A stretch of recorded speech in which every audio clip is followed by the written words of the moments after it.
लेकिन क्योंकि खान साहब खुद तो नहीं हमें नजर आते ना, तो पता नहीं वो ठीक कह रहे हैं गलत कह रहे हैं। किसी ने सहाफ़ी ने उनसे सवाल पूछा या किसी पार्टी लीडर ने उनसे सवाल पूछा कि आपने शेर अफजल मरवत को क्यों साइडलाइन कर दिया, तो उन्होंने आगे से ये जवाब दिया, खान साहब से, ये मशरूत है जवाब, कि जी वो हर दूसरे तीसरे दिन बाद ना किसी पॉलिटिकल लीडर को रगड़ देता था, तो उसको मैंने साइड पे किया।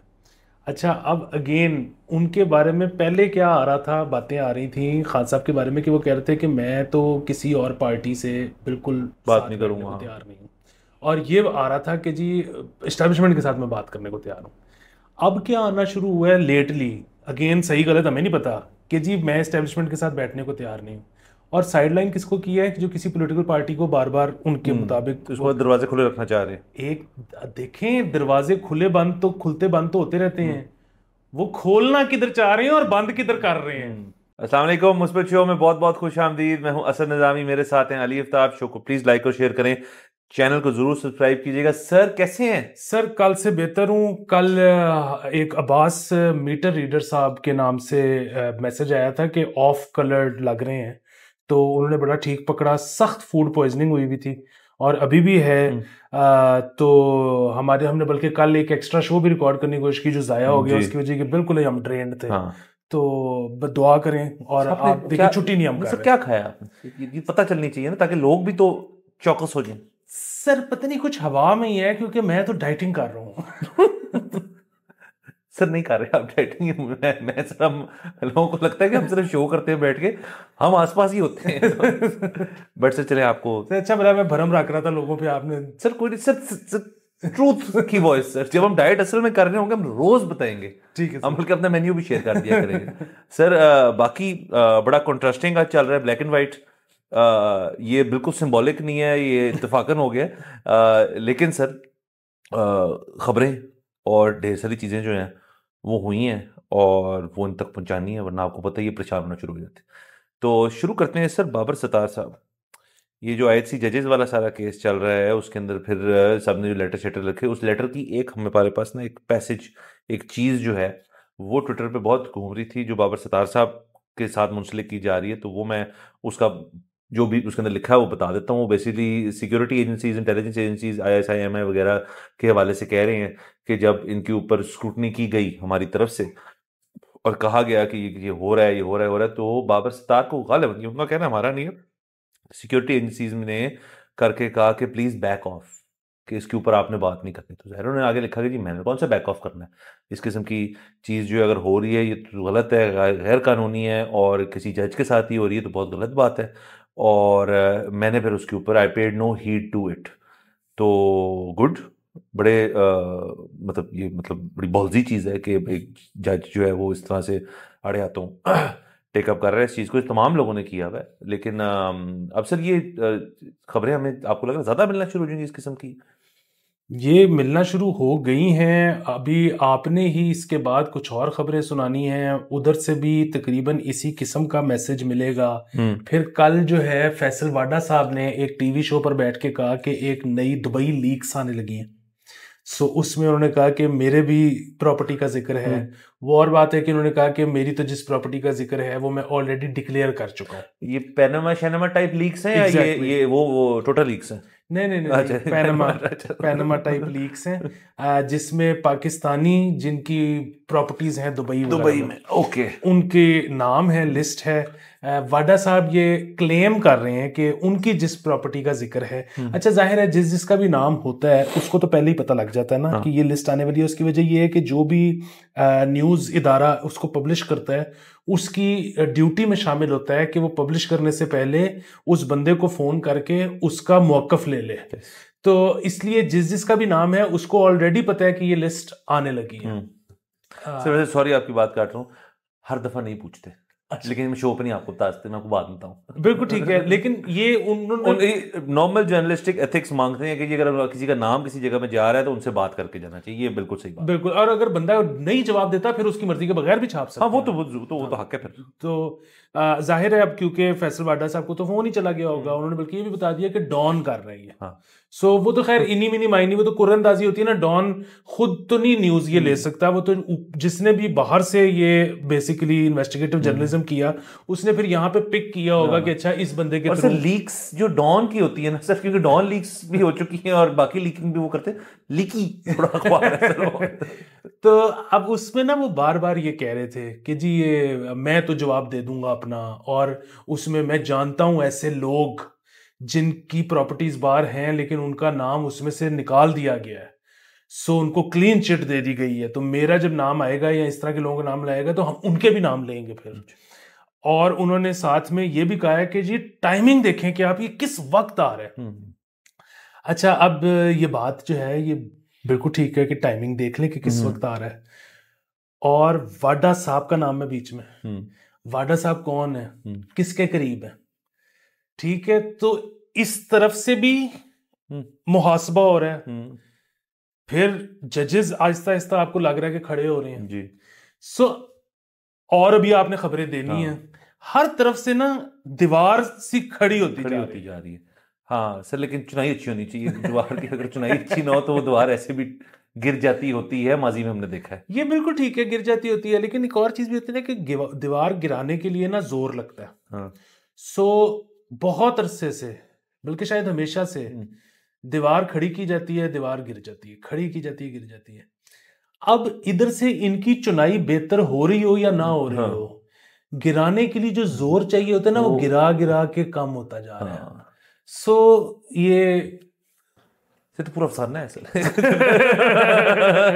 अच्छा सर चले, लेकिन ये जजेस की हद तक तो डेफिनेटली ये और चीजें मिलना शुरू हो जाएंगी, मतलब इतना कुछ ऑलरेडी है और चीजें आ रही हैं, और सुप्रीम कोर्ट फंसा हुआ है ना सारे चक्कर के बीच में कि मतलब हर चीज अब सर काजी फैज साहब जाते जाते जो करना चाह रहे हैं उनकी लेगेसी और ये सब कुछ, और बड़े टफ किस्म के केसेस उनके पास अभी पड़े हैं उनके सामने, और जिनमें से एक ये है, जिनमें से ये रिजर्व सीट्स वाला है, जिसमें और बड़ी चीजें हैं, तो सारी आंखें हमेशा की तरह सुप्रीम कोर्ट की तरफ है। बिल्कुल, वो भी है। फिर उसमें एक और मसला भी है ना, अगेन हम नहीं कुछ भी कह रहे हैं, लेकिन अब मार्केट में यहाँ तक कि न्यूज़ चैनल्स पे ये कंट्रोवर्सी डिस्कस होती है कि जी क्या काजी फायज ईसा वही पुराने वाले फायज ईसा हैं, या उनके ऊपर जब केस चला था उसके बाद वो अब बदल चुके हैं, और फिर वो जो पीटीआई के खिलाफ फैसले आए हैं क्या वो मेरिट के ऊपर थे या क्योंकि वो बदले हुए इंसान है तो उस वजह से थे। अगेन हम इस पे कमेंट नहीं कर रहे,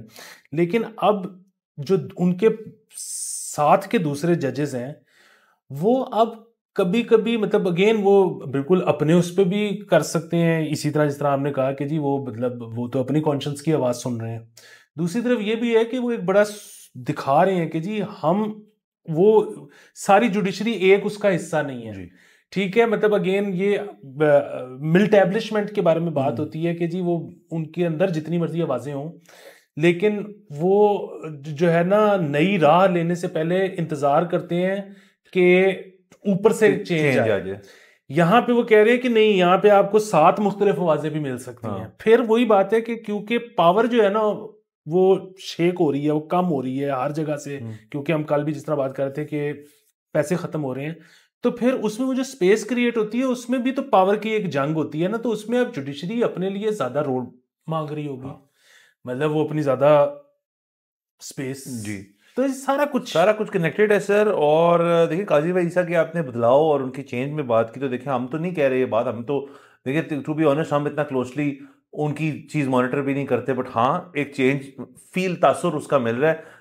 असतूर से आप पूछेंगे तो वो तो कहते हैं, बल्कि बड़े जोर शोर से कहते हैं कि हाँ बिल्कुल चेंज है, क्योंकि वो उनके करीब भी थे एक वक्त पे और अब नहीं है। तो डेफिनेटली ये चीज़ें हैं। और सर मैं हमेशा कहता हूँ कि सर आगे जाते हुए देखेंगे, लेकिन इस चीज़ को हम आगे जाते हुए हम ना भी देखना चाहे तो हमें देखना पड़ेगा, क्योंकि ये बड़े इंपॉर्टेंट चीज़ें होंगी। अच्छा सर आगे चलते हैं, तो सुप्रीम कोर्ट की बात अगर कार्यवाही कर लेते हैं। सुप्रीम कोर्ट ने इमरान खान साहब को कहा है कि आप सुप्रीम कोर्ट में नैब वाले केस में आप अपीयर हुए यहाँ पे सुप्रीम कोर्ट में। अब अगर किसी वजह से आप नहीं हो सकते अपीयर, तो आप वाया वीडियो लिंक जो हैं आप सुप्रीम कोर्ट के अंदर इस जो चीज़ उसमें शिरकत करें। तो अब इससे तो काफ़ी चीज़ें क्रिएट हो जाती हैं, काफ़ी इश्यूज क्रिएट हो जाते हैं। नंबर 1 तो ये कि जब से खान साहब अरेस्ट हुए हैं तब से किसी ने उनकी अपडेटेड तस्वीर नहीं देखी। हाँ जो लोग जाते हैं मिलने को वो कहते हैं बिल्कुल ठीक है और बिल्कुल वैसे ही है, नंबर 1। नंबर 2 ये ना देखना जो है उनका उनका उनसे चेहरा ना होना एक फॉलोअर्स के लिए ना और एक वो चीज़ होती है कि बड़ा वो मोमेंटम सा बन रहा है कि जी खान साहब की क्या इस वक्त सूरत हाल है, कैसे हैं वो, तो वो बेटाइमा शायद झलक अगर पड़ जाए तो वो फॉलोअर भी ज़रा होगा कि हाँ चलो ठीक है, मोमेंटरी उसके अंदर बूस्ट मिलेगा, लेकिन फिर एक दफ़ा देख लिया तो ज़रा होगा चलो यार खान साहब ठीक है, तो वो सिंपथी वाला एंगल शायद थोड़ा सा कम हो जाएगा, यार जेल में बिल्कुल ठीक है। तो एक ये दूसरा जो वीडियो लिंक वाली बात है वो आप ही मुझे कह रहे थे कि उनका टीवी पे आना मना है, तो अब सुप्रीम कोर्ट की, लेकिन सर ये इतना बड़ा इशू इसलिए नहीं क्योंकि पिछली जो कुछ सुप्रीम कोर्ट की कुछ हियरिंग्स हुई हैं उनमें तो जब उनका मूड करता है वो हार्ड कट मार देते हैं, फिर हार्ड कट मार देते हैं, फिर बंद ही कर देते हैं फीड और फिर आ जाती है। तो ये भी हो सकता है कि सुप्रीम कोर्ट वाली हियरिंग में खान साहब हैं हों लेकिन वो क्लोज क्वार्टर्स में सिर्फ उनकी वीडियो लिंक दिखाएं और यूट्यूब पे ना शाया करें उसको, जो कि अनफॉर्चुनेट होगा क्योंकि उनका यूट्यूब चैनल है और वो लोग देखते हैं। तो ये अब इंटरेस्टिंग हो गया खान साहब इसको कैसे टैकल करते हैं। हाँ बिल्कुल, ये मेरे ख्याल में नैब के जो कर्टेल हुई थी पावर्स, ये उनके ऊपर शायद केस है, और इसमें क्योंकि one of the petitioners is Imran Khan, तो इसलिए अब ये अगेन अथर मिनल्ला साहब है जिन्होंने कहा जी खान साहब को लेके आए। अब फिर वही बात है कि जुडिशरी अब एक पूरा प्लेटफॉर्म देने लगी है खान साहब को, जबकि जो फिर वही बात है इस्टेब्लिशमेंट का कम से कम एक हिस्सा तो नहीं चाहता है ऐसी चीज़। हाँ वो तो कहते हैं नाम भी ना लें, वो तो कहते हैं नाम भी ना लें। अच्छा, अब इसमें फिर भी बात जब आप कहते हैं कि वो जब अदालत में वो अदालत जो जिसमें वो पेश होते हैं जो हमें दिखाया भी नहीं जाता, उनकी शक्ल भी नहीं आती, तो उसमें तो शायद जो अब आई डोंट नो, मैं तो आई एम जस्ट गेसिंग क्योंकि हमें पता ही कुछ नहीं है कि वहां पर जो सहाफ़ी भी पता नहीं सबको वो पेशी अटेंड करने की भी इजाज़त होती है कि नहीं होती, या उसमें लिस्ट शाया होती है कि सिर्फ ये सहाफ़ी आ सकता है। अच्छा, अगर लिस्ट शाया होती है तो फिर क्या सहाफ़ियों को ये भी बताया जाता है at the end of every पेशी कि ये बात आप रिपोर्ट कर सकते हैं और ये नहीं कर सकते। अब अगर ये सुप्रीम कोर्ट में चल रही होगी तो ये चैनल पे तो चाहे ना दिखाएं, लेकिन इसका मतलब है कि सहाफ़ी जो पहले बढ़ गया अंदर ठीक है, उसके बाद जो भी उधर हुआ उसने तो लिख दिया। तो ये एक बेसिकली खान साहब को बहुत बड़ा प्लेटफॉर्म मिलने लगा। दे कौन रहा है? अथर मिनल्ला साहब दे रहे हैं। तो अगेन ये जो है ना मुख्तलिफ जगहों से मसाला आ रहा है, ठीक है, और ये मतलब आगे चीज़ों को बड़ा शेप अप करेगा। और सर देखें सुप्रीम कोर्ट की सिटिंग जो होती है ना, और उसमें देखें एक तो ये बात है खान साहब आ गए, उसके बाद जिन्होंने सवाल करने उनसे और उनके आगे से जवाब होंगे, ऐसे नहीं कि वो कटेरे में बैठे हुए हैं, बस उनसे कॉन्वर्सेशन होगी कि जी आप ये बताएं वो बताएं, तो ये काफ़ी वो सिर्फ काम की बातें तो नहीं करेंगे, हाँ वो तो फिर सारी बातें करेंगे और उनको फिर टोका भी जाएगा, रोका भी जाएगा, और खान साहब रुकने वाले नहीं हैं। वो तो कहेंगे यार कि क्योंकि एक तो देखिए एक बात हमें पता है खान साहब के बारे में कि वो सिंगल शॉट कैमरे पे ना बैठ के बातें करने का उनको बहुत शौक है। मतलब जितना उन्होंने यूज़ किया है पीटीवी को, मेरे ख्याल में पीटीवी इतना यूज़ ही नहीं हुआ सतब जितना खान साहब ने बैठ के उसको यूटिलाइज़ किया है। तो अब उनको मौका मिलेगा तो सोचे वो कितने को भरे होंगे और क्या क्या वो बातें करेंगे उसके अंदर कि जी जो इसको फलाने को लिंक, वो बेसिकली हमारी तरह बनने लगे हैं सर, वो हर चीज़ में लिंक्स निकालेंगे, शाखें जो है वो उनको जोड़ेंगे एक दूसरे के साथ। सो ये होगा बड़ा इंटरेस्टिंग। लेकिन मेरा अपना ख्याल है कि इसको सर्कमवेंट करने के लिए वो हरकतें की जाएंगी जो शायद हम तसव्वुर भी नहीं कर सकते। मतलब हमारी सोच तो यहाँ तक महदूद हो चुकी है कि यार कि इंटरनेट बंद हो सकता है, और हमारी सोच यहाँ तक महदूद, अगर आप फर्ज करें ऐसी टेक्नोलॉजी हो जिसमें फ़ोन ही बंद हो जाए और वहाँ पे मतलब जैमर हो जाए और वहाँ से कुछ बाहर ना एयर टाइट कर दें उसको, तो फिर वो इंटरेस्टिंग हो। लेकिन आपकी वाली बात अगर वहाँ साफ़ी घुस के और जिस साफ़ी ने सोचा कि यार मैं जाके इस पर व्लॉग दूंगा तो बेहतरीन है सर। मेरा तो ख्याल है इसकी डेट पता करें, चलें हम भी सर वहाँ पहुँचें देखें वो तो सही, लेकिन अच्छा फिर वही बात है अगर इन्होंने हर जगह जैमर ऐसे लगा दिए कि उस दिन इंटरनेट ही ना कनेक्ट हो सका, या उस दिन इन्होंने ना लगाया, ये तो क्यों लगाएंगे, ये तो बड़े अच्छे लोग हैं लेकिन अगर उस दिन शार्क खा गई तार, तो फिर बाबर सतार का एक और लेटर आएगा, उसमें एक और पैराग्राफ कि यहाँ पे तो यही नहीं हो रहा। सर मैं इस शार्क का ना मेरी ड्रीम होती है, लिस्ट होती है हर शख्स की इंटरव्यूज की कि मैं इसका फलाने का इंटरव्यू करने में बड़ा मजा आएगा,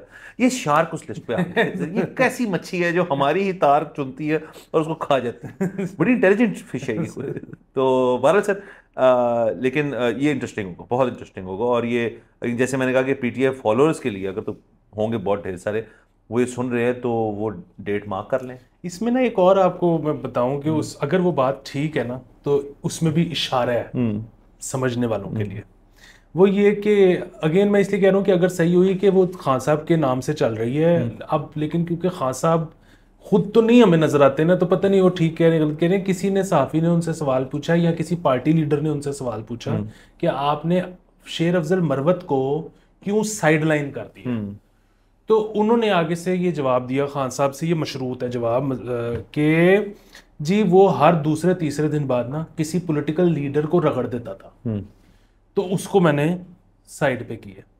अच्छा, अब अगेन उनके बारे में पहले क्या आ रहा था, बातें आ रही थी खान साहब के बारे में कि वो कह रहे थे कि मैं तो किसी और पार्टी से बिल्कुल बात नहीं करूंगा, तैयार नहीं हूँ, और ये आ रहा था कि जी इस्टेब्लिशमेंट के साथ मैं बात करने को तैयार हूँ।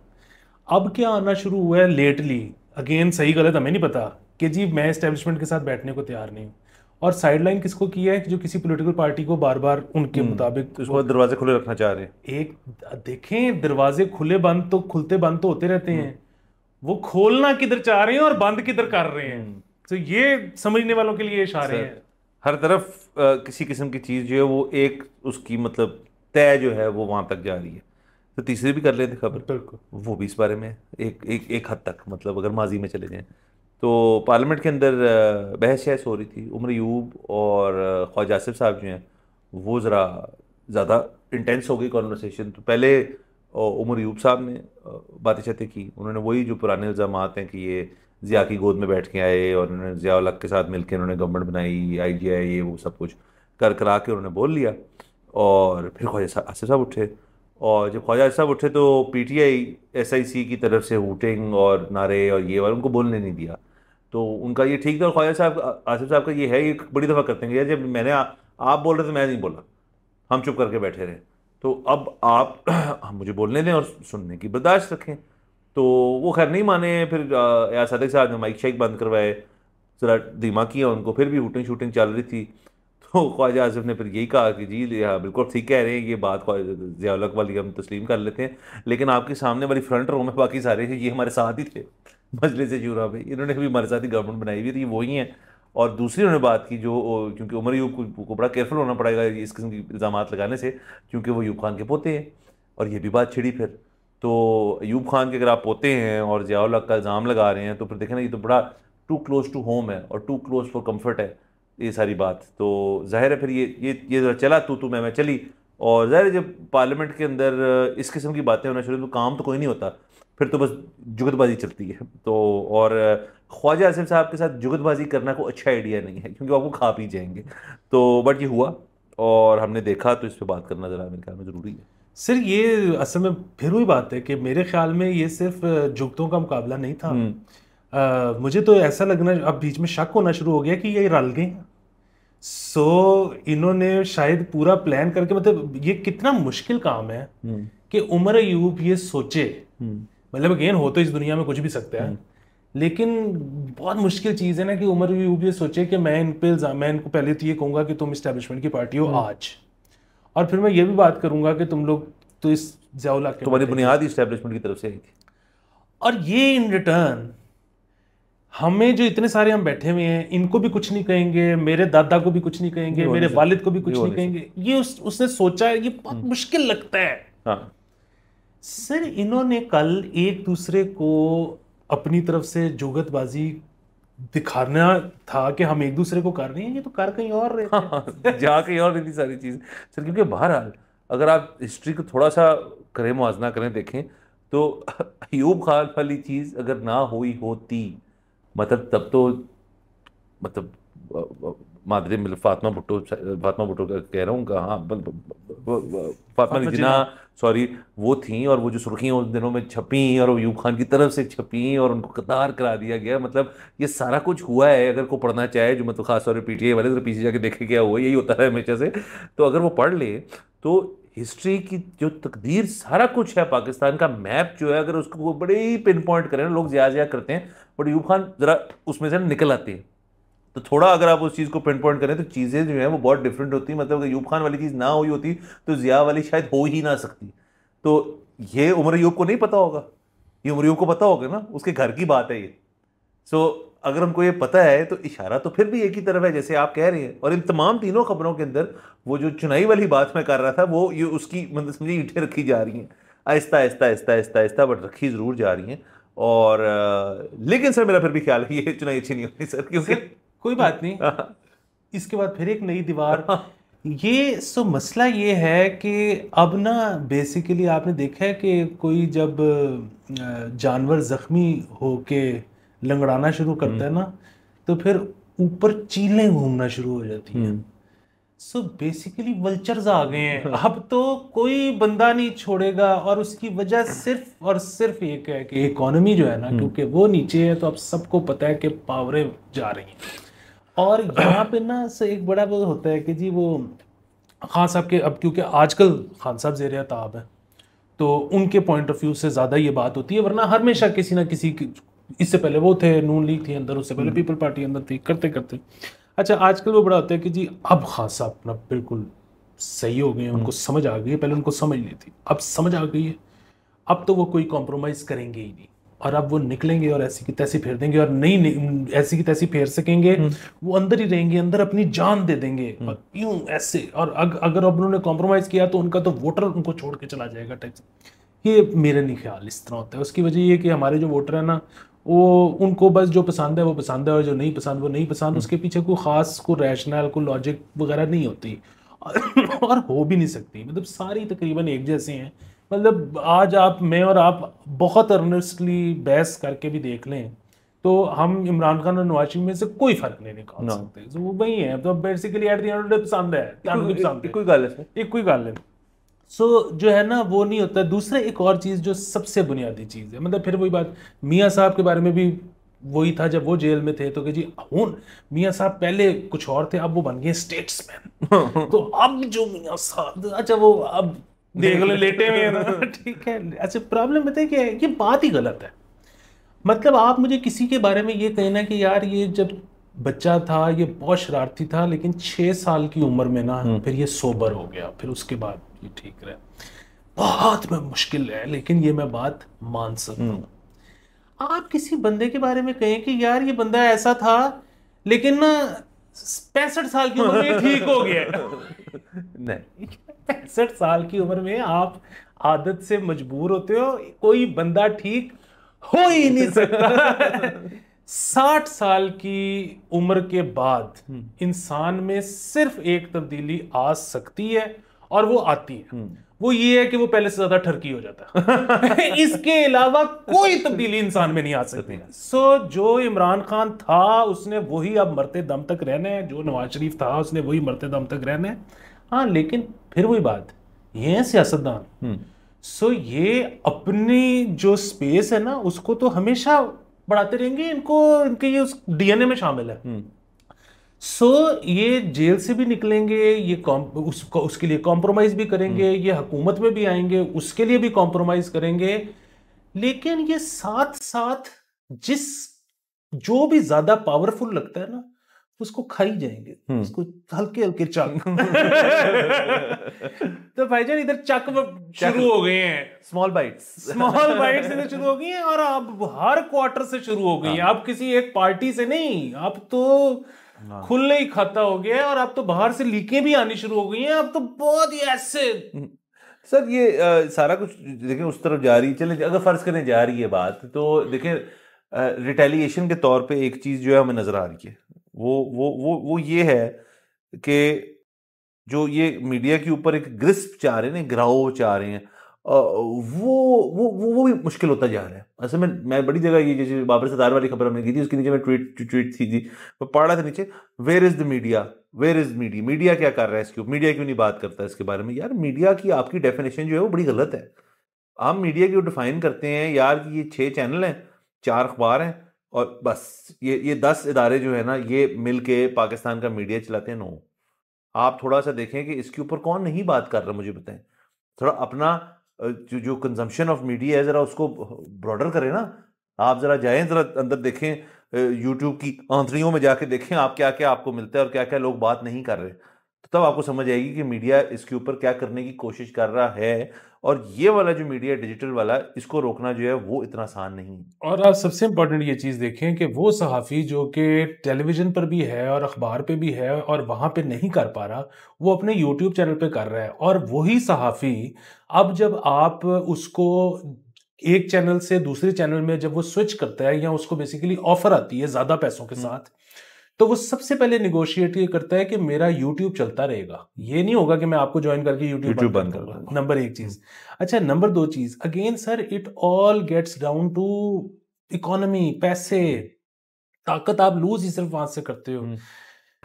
इस्टेब्लिशमेंट अपने चहीते तरीन चैनल्स के चहीते तरीन सहाफियों को टाइम पे तनख्वाह नहीं दिलवा पा रही। और एक सहाफी, वही सहाफी अगर यूट्यूब पे अपना चैनल खोल के सिर्फ 50% भी सच बोलना शुरू कर दे, 100% तो मुमकिन नहीं है क्योंकि रहना तो इधर है ना, सिर्फ 50% भी सच बोलना शुरू कर दे तो लोग इतना ज्यादा देखते हैं कि उसके बच्चों की फीसें भी चली जाती हैं, उसका घर भी चल जाता है, सब कुछ यस हो जाता है, और कुछ बच भी जाता है, पार्टी के लिए पार्टी भी हो रही है। तो ये चीज को कैसे काउंटर कर सकते हो आप? और ठीक है, आप कहो जी कि हम पकड़ पकड़ के अंदर करना शुरू कर देंगे, ये लोग बाहर जाना शुरू कर देंगे। अमेरिका 5 साल का वीजा देता है, वहां जाके आप एक दफा पुट्ठे मुंह से कहो कि मैं वापस जाऊंगा, मुझे गिरफ्तार कर लेंगे, वो परमानेंट दे देंगे। वो जो डॉलर्स यूट्यूब के, अगेन मैं आपको एक और बात, बड़ी मजेदार बात बता। सो आप एक यूट्यूबर हैं, आप पाकिस्तान में रहते हैं, आपको जो YouTube पैसे भेजता है ना, उसमें थोड़ा सा तो फर्क आ जाता है कन्वर्जन का, 2-4 रुपए का, वो आपको पता है इंटरबैंक हमारा रहता है, ठीक है। सो इस वक्त अगर 277 का डॉलर है तो आपको आज अगर YouTube पेमेंट भेजेगा तो वो हो सकता है 271 लगा दे, ठीक है, 6 रुपए आपको पड़ गए। Otherwise there is zero tax. Why? क्योंकि पाकिस्तान उन कंट्रीज में से है जिनकी ट्रीटी है यूएस के साथ कि यहां से अगर कोई बैठ के काम कर रहे हो और उधर से इस तरह पैसे कमा रहे हैं तो वो टैक्स बेशक ना दे। उसको कहते हैं W8 फॉर्म। वो W8 फॉर्म आपने भी सबमिट करवाया हुआ है, मैंने भी करवाया हुआ है, हामिद मीर ने भी कराया होगा, सारों ने कराया होगा, ठीक है। सो जो पैसे आते हैं वो हमें पूरे पूरे पैसे आते हैं। अच्छा, अब इस वक्त हमें आते हो हजारों डॉलर, हम यूएस अप्लाई करें और हम वहां पे कहें कि जी अब हम वहीं से बैठ के करेंगे, यहाँ पे तो खतरा है। अच्छा, अब जब हम यूएस में बैठे हुए हैं और हमारे यूएस अकाउंट में पैसे आ रहे हैं यूट्यूब के, तो उस पे चंगा पला टैक्स है। और वो जितना बढ़ता जाएगा अमाउंट, उतना ज्यादा टैक्स होता जाएगा, वो अप टू 30% भी चला जाता है। सो 30% टैक्स, बड़ा टैक्स। आपके ख्याल में यूएस कहेगा कि यार ये बंदे अगर उधर आ जाता है, ये हमसे घर भी लेगा, मतलब खरीदेगा या मॉर्गेज करेगा या किराया इकोनॉमी में इंजेक्ट करेगा, 10 तरह चीजें, सब चीजें करेगा और इतना पैसा भी कमाएगा। और वो जो सारा पैसा कमाएगा वो हमसे नहीं कमाएगा, कमाएगा वो पाकिस्तानियों से। टैक्स हमें देगा, टैक्स हमें देगा। और ले आओ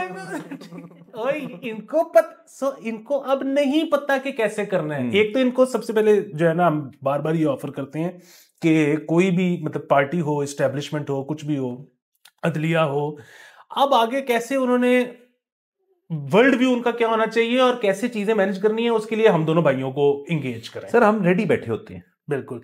दूसरी चीज ये कि अगर हमें इन्होंने इंगेज ना किया, दे हैव नो आइडिया कि होने क्या जा रहा है। बिल्कुल सर। और ये सर हमने संजीदा किस्म की बातें की हैं और सारी जो हैं वो बड़ी इंपॉर्टेंट थी और वो एक ही टोन चल रही थी। अब मैं आपको एक लतीफ़ा सुनाना चाहता हूँ। इरशाद। सर वो लतीफ़ा से शुरू ऐसे होता है कि FBI एक दिन सुबह उठता है और FBI है वो कहता है PTA को और टेलकोस को कि यार हमने को 5 लाख बंदा इकट्ठा किया जो नॉन फाइलर है और इनकी सिमें बंद करनी है आपने। आगे से PTA कहते हैं यार वो टेलकोस का मसला है, हम कैसे कह सकते हैं उसको। वो टेलकोस के पास जाते हैं, टेलकोस जो है उन्होंने कहते हैं कि आप यहाँ से प्लीज दफा हो जाए, हम नहीं करेंगे, ठीक है। उसके बाद बड़ी टसल चलती है, अल्टीमेटम्स चल रहे हैं FBI की तरफ से, हम ये कर देंगे, वो कर देंगे, ये करते हैं। नहीं मानते टेलकोस, तो ये टेलकोस मान गए। टेलकोस कहते हैं अच्छा चलो हम कर देते हैं, हम ऑफलोड करना शुरू कर देंगे, लेकिन स्मॉल बाइट्स 5-5 हज़ार करके अब हमें दिल्ली की तरफ से भेजें और हम कर देते हैं। अच्छा सबसे इस लतीफे के अंदर जो मिनी लतीफा है वो ये है कि इसकी जो कंडीशंस है ना, जो क्राइटेरिया एफबीआर ने, वो बहुत ही मजे का है। वो ये है कि अगर आपने 2023 का नहीं फाइल किया हुआ टैक्स, लेकिन आपने 20, 21, 22 में से कोई एक साल किया हुआ ना, तो आप उस लिस्ट पे। तो यानी कि अगर आपने 20, 21, 22 कर दिया, 23 में भूल गया, अब आपको टाइम नहीं था, तो आप एट रिस्क हैं कि आपकी सिम बंद हो जाएगी। अगर आपने सिर्फ 20 का किया है और फिर किया ही नहीं 23 तक, फिर भी आप हो जाएंगे। वो पकड़ना चाह रहे हैं उस लोग, यार तुम इतनी मुश्किल से तुम्हारे पास आए थे, क्यों जा रहे हो? ये वो वाली बात है। तो रोते हुए उन्होंने बात, ये जा कर है यार, तू फाइल करते रहो। तो ये क्राइटेरिया है। तो जो बंदा आज तक कभी टैक्स नेट में आया ही नहीं, सर वो चैंपियन है लुगा पठा। सर वो कमाल आदमी है। उसने सर एक चीज जिंदगी में फैसला किया कि मैंने नहीं, काम ही कुत्ता है, काम ही कुत्ता, फाइल ही नहीं कर रहा। और सर वो ठीक रहा है, वो बिल्कुल ठीक रहा है। लेकिन सर ये जब हमने मान लिया, टेलकोज ने और सब ने, उन्होंने कहा जी हम कर देंगे इसको, ठीक है। पहले उन्होंने रजिस्ट किया, फिर कर दिया, फिर 5,000 कर करके करेंगे, जिसमें 3,000 होना शुरू हो गए थे। जिसमें से एक टेलको ने बाद में अपनी प्रोजेक्शन पेश की, जोंग ने शायद, कि अगर हम ये करते हैं ना, तमाम जॉब ऑफलोड जितना नंबर जोंग का है, तो हमें 100 करोड़ का लॉस है साल का। 100 करोड़ रुपए का लॉस है साल का। तो अब बात पहुंच गई हमारे उन क्वार्टर्स में जहां हमेशा बात जाती है, जहां नोटिस ले लिया जाता है। तो इस्लामाबाद हाई कोर्ट ने नोटिस लिया और उन्होंने कहा यार ये अब नहीं कर सकते। सर अब वापस एफबीआर जो है, अब सिमें बंद नहीं हो रही। मुबारक हो सबको। लतीफ़ा यहाँ बस ख़त्म हो जाता है, लेकिन मैं ऐड करता जो इसके अंदर एक जो इस्लामाबाद हाई कोर्ट ने बात की, जो कि बहुत बहुत ही ज़रूरी और बहुत ही अहम बात है, वो ये है कि यार हम अगर एफबीआर को ये इजाज़त दे दें, जो भी ऑर्डिनेंस और जो भी चीज़ वो कोर्ट करते हैं कि इसके तहत ही हो सकता है, तो फिर तो ये पेंडोरास बॉक्स है ना। फिर तो इसका मतलब है अगर आप फाइल नहीं करते टैक्स, तो एफबीआर कल को जा सकता है एक्साइज वालों के पास कि इसकी गाड़ी जब्त करो। वो चला जाएगा डीएचए मुल्तान या डीएचए फेज 6 या डीएचए फलाना या ईडन, जी जा जा कि यार इनके घर की रजिस्ट्री जो है ना उसको ब्लॉक कर दो, ट्रांसफर नहीं हो सकती। वो चला जाएगा वासा के पास कि जी आप ऐसा करें कि इनकी जो पानी की कनेक्शन है वो बंद कर दें।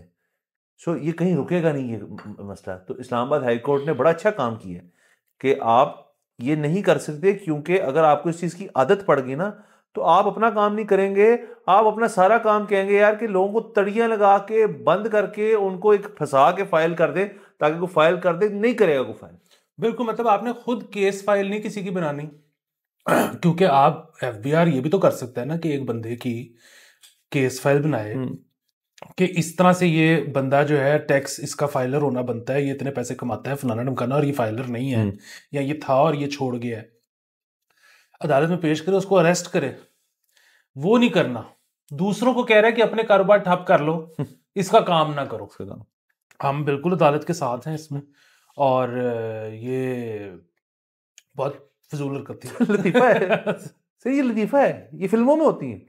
फिल्मों में जो स्क्रिप्ट वाला लिख रहा होगा ना, वो कहता होगा यार ये क्या आप लिख रहा हूँ मैं, ये कैसे हो सकता है, कोई ऐसे कर ही नहीं सकता, बट यहाँ पे हो रहा है। तो सर बहरहाल ये रही बात यहाँ पे। अब जो भी जिन्होंने 2022 में फाइल की और 23 में नहीं किया ना, उनकी सिम नहीं बंद हो रही फिलहाल। दूसरे से इसमें मैं ये सोच रहा था कि जो 5 लाख बंदों की लिस्ट बनी थी, ये लिस्ट अल्फाबेटिकल ऑर्डर में बनी थी। अगर अल्फाबेटिकल ऑर्डर में बनी थी तो ये जो शुरू में अगर ये करना शुरू करते तो ए वाले तो सबसे पहले बढ़ जाते हैं। नहीं सर, ये नीचे से आएंगे, ये जी से आएंगे। इनका स्टाइल यूं करने की आदत, इनका मूड है। लेकिन इस्लामाबाद हाई कोर्ट जो तो पहले ही खड़ा हुआ था कि आओ जरा। सर जी वाले नाम तो पॉपुलर ही जब से हुए हैं, तो अभी तक वो बच्चे ही 18 के नहीं हुए होंगे, क्योंकि ये जो था ना सारे जावियार और करके जो नाम, हाँ, वो अभी मार्केट में फेयरली फ्रेश हैं। लेकिन सर ए और एम तो खत्म नहीं होता। तो बट सर वो तो बारह सर ये एफबीआर की तहत ये सारी तमाम ये खबरें नहीं, इजाजत लेते हैं। कल आपसे इंशाल्लाह फिर मुलाकात होगी। खुदा हाफिज़।